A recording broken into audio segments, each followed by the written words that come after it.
یہ غازی یہ تیرے پراسرار بندے، جنہیں تو نے بخشا ہے ذوق خدائے، دو نیم ان کی ٹھوکر سے صحرا و دریا، سمٹ کر پہاڑ ان کی ہیبت سے رائے۔ Welcome to our channel cocktail plus. جی ناظرین کرام، تو آج ہم تاریخ کے اوراق سے ایک ایسی شخصیت کا ذکر کریں گے جن کا سلطنت عثمانیہ کی بنیاد رکھنے میں اہم کردار تھا۔ سلیمان شاہ سے لے کر اورحان غازی تک تمام کائی قبیلے کے سرداروں کے ہمراہ کئی فتوحات میں حصہ لیا۔ جی ہاں، آپ بالکل صحیح سمجھے، ہم بات کر رہے ہیں عبد الرحمن غازی کی، جنہوں نے بہت طویل عمر پائی، عثمان کے دور میں سپہ سالاری کی خدمات انجام دیں، بہت سی جنگیں لڑیں اور فتح حاصل کی۔ عبد الرحمن ایلپ نے اورحان غازی کے دور حکومت میں 1329 میں وفات پائی۔ ان کی قبر سماندرا میں ہے۔ آئیدوس قلعے کی فتح ان کی زندگی کی ایک بہت بڑی کامیابی تھی۔ اس قلعے کی فتح کی سب سے خاص بات یہ تھی کہ یہ فتح بغیر کسی خون خرابے کے حاصل کی گئی تھی، اور اس کی وجہ ایک بازنطینی شہزادی تھی جو اس قلعے کے گورنر کی بیٹی تھی۔ اس شہزادی نے ایک خواب دیکھا جس میں اس نے حضرت محمد صلی اللہ علیہ وآلہ وسلم کو دیکھا، اور ان کے ساتھ ایک خوبصورت ترک مرد بھی تھا جس نے اسے ایک گڑھے میں گرنے سے بچایا، اور اس کے بعد اس ترک نے شہزادی کو ایک خوبصورت ریشمی لباس دیا۔ آنکھ کھلنے کے بعد اس نے خواب کی تعبیر ڈھونڈنے کی کوشش کی مگر بے سود رہا۔ ابھی خواب کی تعبیر ملی بھی نہ تھی کہ اس نے سنا کہ ترکوں نے قلعے کا محاصرہ کر لیا ہے، اور اس کے بعد وہ خواب کا مطلب سمجھ گئی۔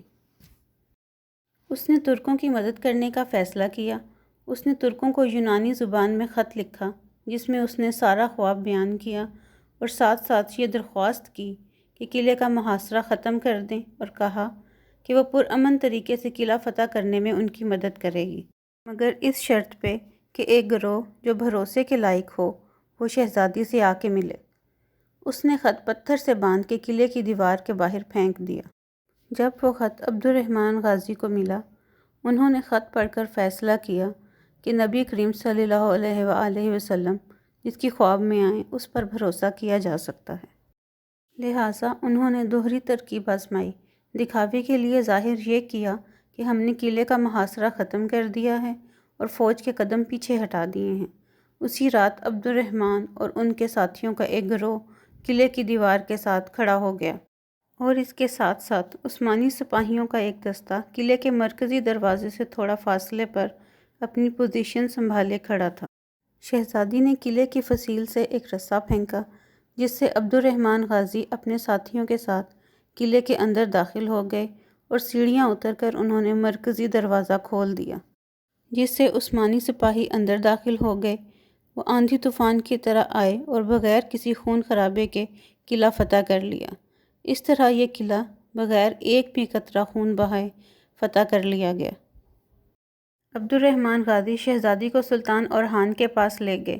سلطان اورحان نے شہزادی کی شادی عبد الرحمن غازی سے کروا دی۔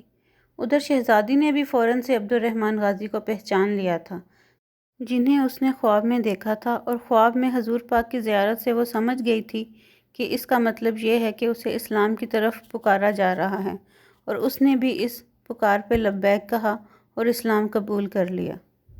ناظرین کرام، یہ تھا عبد الرحمن غازی کی زندگی کا ایک حقیقی اور دلچسپ واقعہ۔ ناظرین کرام، یہ واقعہ ترک تاریخی کتب سے لیا گیا ہے۔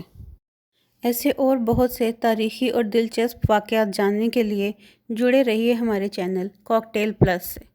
اگر آپ کو ہماری یہ کوشش اچھی لگے تو پلیز چینل کو سبسکرائب کریں، ویڈیو کو لائک، شیئر اور کمنٹس کریں۔ Thank you.